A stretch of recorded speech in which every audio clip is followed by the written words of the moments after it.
All right, as LSU and Ole Miss steamroll toward the weekend, the SEC coaches teleconference was on Wednesday. Lane Kiffin and Brian Kelly were both on it. Lane Kiffin was asked if he was ready to announce a starting quarterback. Here's what he said. That could go through at least longer than a day. Both guys did great today. I would always take everything into consideration, so we'll see as we get closer. Okay, see as we get closer. Well. That's not what a bunch of reporters said. Chris Lowe, Pete Nakos, Pete Thamel, they've all got it that Ole Miss will, in fact, start Trinidad Chambliss at quarterback Saturday against LSU. This will be his third consecutive start. A Chambliss from Division II Ferris State. He's a senior, transferred to Ole Miss this year. Austin Simmons nicked his ankle. He's got an ankle against Kentucky. So the next week against Arkansas, Chambliss started. And then Chambliss started last week against Tulane, played pretty well. So much so that they're in rebel country. Lots of people are clamoring for Chambliss to be the guy. My, how quickly they can turn on you. How quickly they can adopt a guy after he beats a horrendous Arkansas team and Tulane. Whatever. We'll see how it all goes. Let me give you some of the deets first on Trinidad Chambliss and how this has all played out with Ole Miss and Austin Simmons and Trinidad Chambliss. So if you remember, Simmons is the guy. Now, he's a big-time athlete, okay? 6'4", 215. And he's the guy last year. Remember, Ole Miss was playing Georgia. And Ole Miss ended up wiping the floor with Georgia last year. But early in that game, Jackson Dart went out with injury. Austin Simmons goes in, and the whole collective college football world, yours truly included, is going, oh, boy, here we go. Backup quarterback against Georgia. This is about to get ugly. And what happened? Boom, boom, boom. Simmons right down the field, touchdown. We're going, who the hell is this guy? Well, Jackson Dart didn't play in the bowl game. Simmons balled out in the bowl game. And so we go to SEC Media Days, and everybody's gaga over Austin Simmons. He's 19 years old. He's already graduated college, blah, blah, blah, blah, whatever. Lo and behold, it actually is hard to play quarterback at the major college level and in the SEC when you don't have experience. Sounds like we've been talking about that all summer as everyone tried to hype all these quarterbacks. So Simmons, through 2 games, had 4 touchdowns and 4 interceptions. Simmons gets hurt. Chambliss plays against Arkansas, and he went out there and played really well in the Arkansas game. It was a 41-35 win for the Rebs. Chambliss on the day threw for 353. He ran for a couple of touchdowns. So they go into last week against Tulane, and he throws for 300, runs for 112, and all of a sudden people are going, man, Chambliss feels like he's a better fit for Lane Kiffin's offense than Austin Simmons. Never mind the fact that Simmons came in a pinch a year ago against Georgia and went right down the field. Anyway, all that to say, Chambliss it appears, is going to get the start against LSU. My theory here, I have a theory here on Chambliss that I want to talk about. First, Brian Kelly was asked on Monday, if you remember this, about preparing for 2 quarterbacks because LSU had to do that against Southeastern. Now, it's laughable, it was Southeastern, but they had to prepare for 2 quarterbacks last week. So he was asked, hey, is preparing for 2 quarterbacks against Southeastern to help you this week? Listen to what he said. In some instances, it would be like Texas A&M last year. Those are 2 different quarterbacks. One was a pro-style quarterback, and one was certainly a dual threat that could run zone reads, do things of that nature. And it changes you dramatically.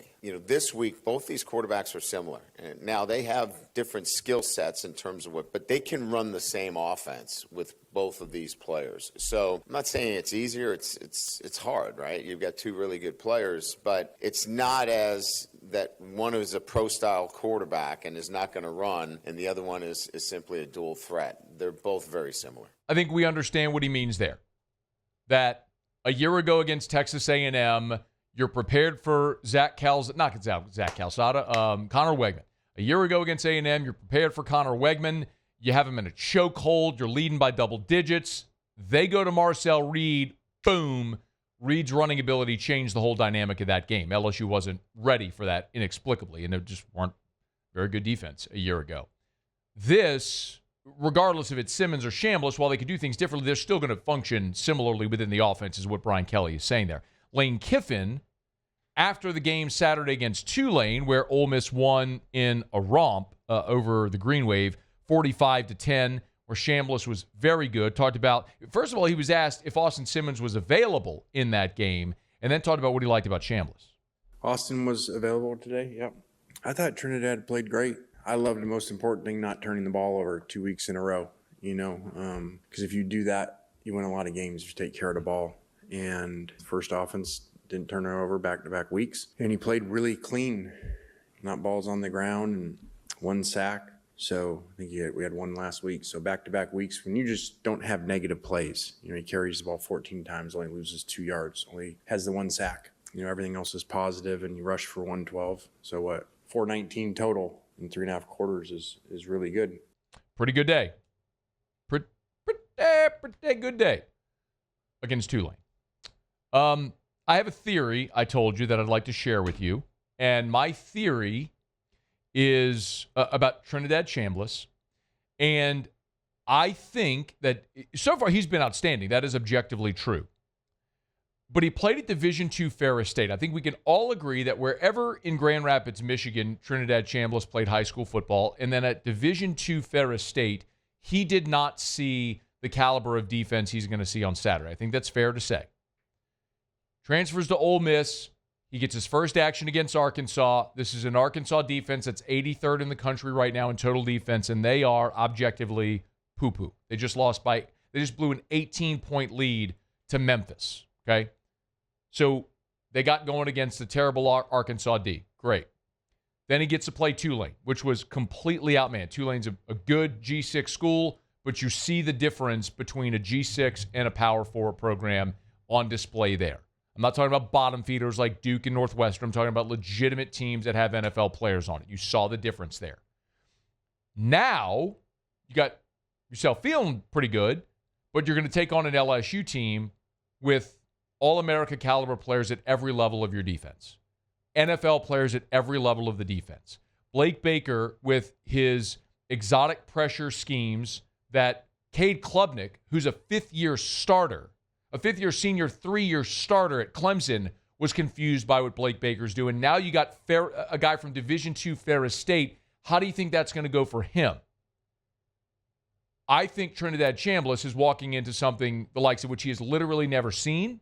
And the benefit for LSU, if you go back to what Brian Kelly was talking about, if you look at the Marcel Reed comp from a year ago, where LSU clearly was not ready, had not repped that. Now they got 2 weeks of game film on Trinidad Chambliss. You had 2 weeks of game film to look at, dissect, look at tendencies, strengths, weaknesses.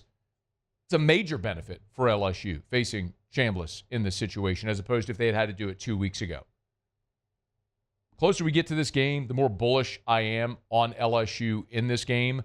I just do not think Ole Miss's defense is any good. I do not think a Division II transfer at quarterback facing a real defense for the first time is going to go well. All those pros Ole Miss had on the team a year ago, they're all now in the NFL. I just do not think that this is a game where Ole Miss is going to match LSU blow for blow. And maybe Trinidad Chambliss on this stage proves me wrong. But like I've said about Arch Manning, like I said about Austin Simmons, like I said about DJ Lagway, like I said about all the quarterbacks we talked about this offseason who had yet to do it and prove it, I had to see Trinidad Chambliss prove it on a big-time stage against an elite, talented defense like LSU. If he does it, I'll tip my cap. Come back here on Monday, I'll say I was wrong. But I'm telling you, he wasn't seeing Harold Perkins and Whit Weeks and Patrick Payton and A.J. Halsey and Mansour Delane. He wasn't seeing them dudes at Ferris State. I know that much for sure. Hey, thanks so much for watching. Please leave your comments. I love to interact. And be sure to hit the red subscribe button below.